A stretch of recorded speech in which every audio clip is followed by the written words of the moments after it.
I got a package.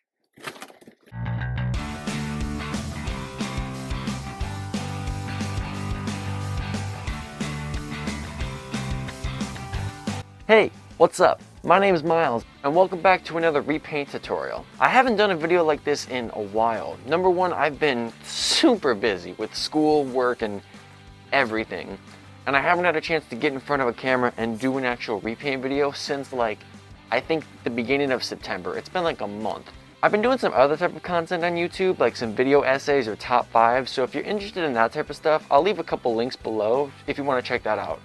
But I really wanted to get around to doing something like this again because I absolutely love doing this sort of content. And there's no better time to do content like this because it's October, which means it's Halloween. And that is my favorite time of the year.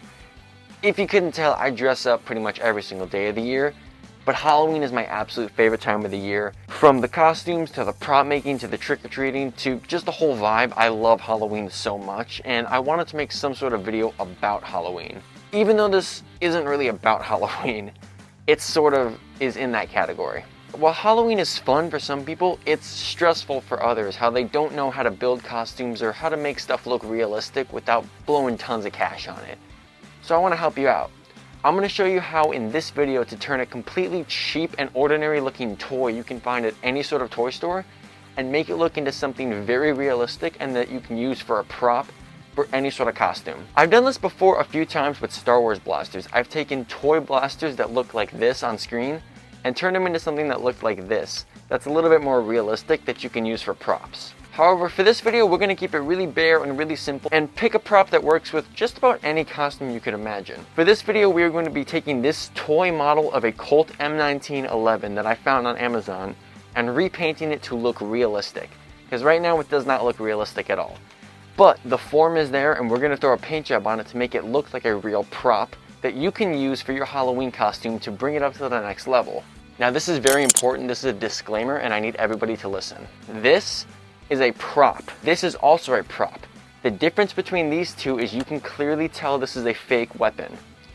This, not so much. In this video, I'm going to be showing you how to repaint this to look as if it is a real firearm. If you are watching this for Halloween and you intend to take this prop out for trick-or-treating, to wear on your costume, to Halloween parties, or to public events, please tape the barrel or leave the yellow or orange color on it. I cannot stress this enough how important it is to do that when you're out trick-or-treating, when you're out at parties, when you're out at all. Please make sure you indicate that this is a fake prop and not a real firearm. And don't be stupid and point it at people. Like, again, this is a different story because it's a Star Wars blaster. You can tell it's fake. This, just don't be stupid. I'm gonna show you how to make it look real, and we know it's not real, but someone else might not know. So let's just be safe. And if you get in trouble, I wanna be clear that I told you the disclaimer. Another important aspect of this build is I want it to be accessible to just about anybody, from any skill level to any amount of income. Everything that I use I'll list right here, and the prices for each thing that you can use to show you the total amount that you'll be spending, not only on the prop itself, but how to make the prop look real. I'm going to be trying to do this in the most inclusive, cheap, and fast way that I can to show you that anybody can do something like this. And the methods that I'm doing in this video, you can apply to any sort of prop that you have, whether it's a larger prop, a smaller prop, or maybe not even a weapon prop. It could be like a chest plate or armor or something. Whatever it is, you can apply these methods to anything. And I hope that this helps you amp up your Halloween costumes from one level to the next. But anyway, okay, I can't do that. Anyway, without further ado, let's get into repainting this thing. So, right off the bat, we have our prop, and we have the crappy paint job. Our job is gonna be to make this look realistic. And what we're gonna need are just a few basic tools. Some sandpaper. The second thing we're gonna need is paint. My personal brand is Rust-Oleum 2X. That is what I personally like to use, but you are free to use whatever sort of rattle can you like. We're gonna need two different kinds. We're gonna need flat gray primer, or whatever primer you choose, and flat black. We are also going to need silver paint. What I am using is I'm using Model Masters Enamel Silver Paint to go on top. The reason I'm using Model Masters is because it works very well with Rust-Oleum. I've tested a bunch of paints. These work the best for me. Again, if you have a different method, feel free to do it. I'm just showing you a very basic method. And the last step we have is an optional method that you don't have to do if you don't want to spend the extra money. It'll only cost you about an extra 15 bucks if you really want to, but this is going to be graphite powder. So now this is an optional step. You don't have to do this step. The graphite powder we use to get a gunmetal finish, that is completely optional. You can totally do this whole process without the graphite powder, and I'm going to show you how. I think I'm personally going to use the graphite powder just because I have it here, and it'll provide for a more gunmetal look, but I will explain how to do it without the graphite powder, so don't worry. All you need are these three things. The first step we're going to do is something I always point out is this plastic that they use. You see how shiny that is? Paint is not going to adhere very well to that. The paint, whatever paint you use, it's going to slip off of it, it's not going to cover it, and it's going to look kind of tacky. We want to do our best to make this paint job stick and to make it look realistic. So we're going to have to take our sandpaper and rough up these edges to make the shine go away and also to get rid of this raised texture. So we're just going to take some rough sandpaper and go over the entire blaster.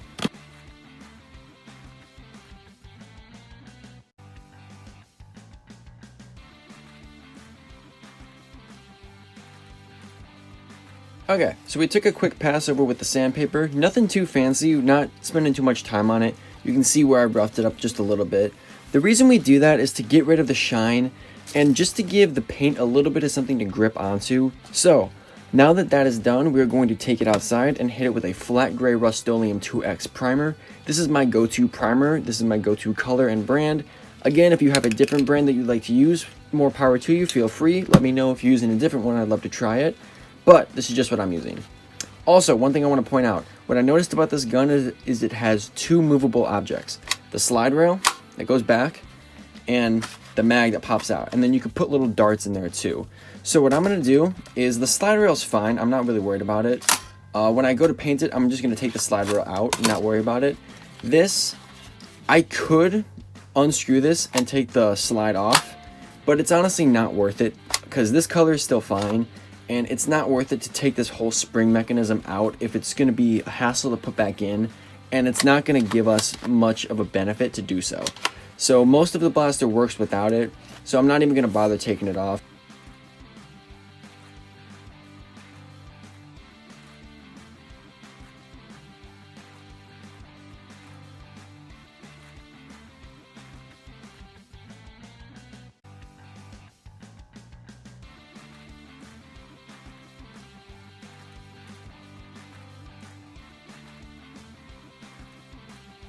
Alright, we brought it inside after doing both of those coats. I went with a flat black just to give us this nice color. You can go with a gloss black if you'd like, but I prefer the matte finish. So, at this point, I mentioned the optional step earlier for the graphite powder. This is where I'm going to apply this optional step.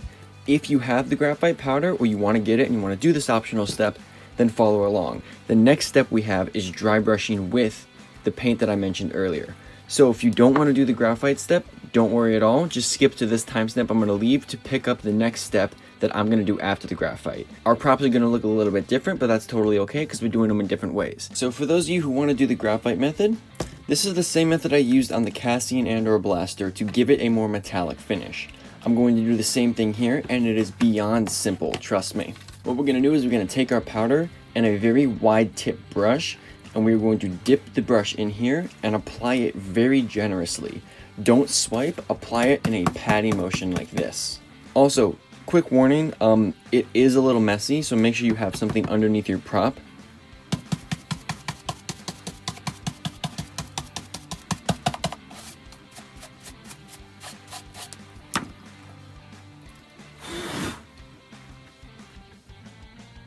Look, you can clearly see the difference. Look at that shine. See how easy that was? It's honestly just a hack at this point of how easy and professional this makes things look using the graphite powder. One of my favorite methods that I've come across. Again, don't be shy with it. Make sure you're generously applying it, because the more the merrier. You're not hurting it by doing anything bad with it. And don't breathe in the graphite. Oh my god. Okay, so this is the finish after the graphite powder. As you can see, it brought up that shine beautifully and gives it a very nice, subtle metallic look. Again, this is an optional step. If you don't have the graphite powder, what I'm gonna do next will apply to you. However, if you do use the graphite powder, the next step immediately is to hit it with matte clear. The reason I say that is because this is very loose and porous right now. If I swipe my hand across it, the graphite will come off. I need to put the graphite into that gun and keep it there. So we're going to use matte clear, just a very light coat to keep it on there. Alright, we just brought it back inside from hitting it with the clear coat. The only reason we hit it with the clear coat is because that's going to set in the graphite powder. If we don't use that clear coat, the graphite powder won't actually set in and it'll just wipe right off. So now it's like, it won't rub off my finger. It's now in the gun. It takes a little bit of the shine away, but that's kind of the point. You put all the shine on just to take it back off. I know that seems counterintuitive, but if you had too much shine on there, it would look unrealistic. Okay, so anybody who chose to not do the graphite method, this is the next step for you. So in theory, if you didn't do this method, you just came inside from painting the prop black. This is the next step you would do. Like I said, this applies to both methods. I just chose to do the graphite. If you did the graphite, this step also applies, but if you didn't, this is the next step. So everyone can kind of follow along with this one. We're gonna do a method called dry brushing.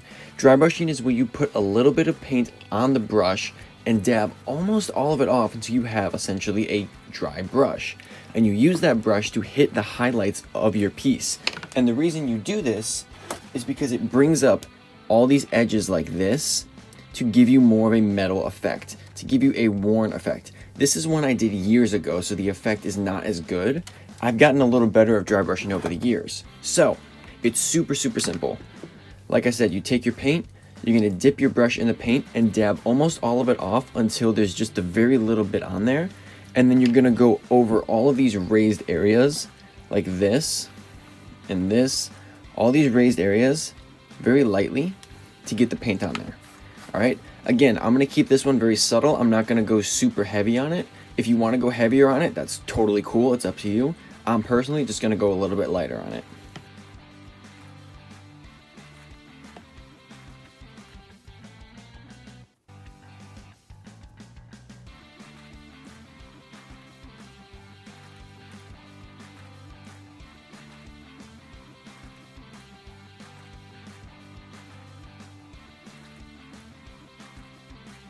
And as you can see, it just brings up that little bit of detail on the gun. So I'm gonna go through and do that on the rest of the piece. Again, very subtle. With our prop all painted up and dry brushed, we're gonna hit it with one more layer of matte clear just to keep it all in, and then we're ready for the final reveal.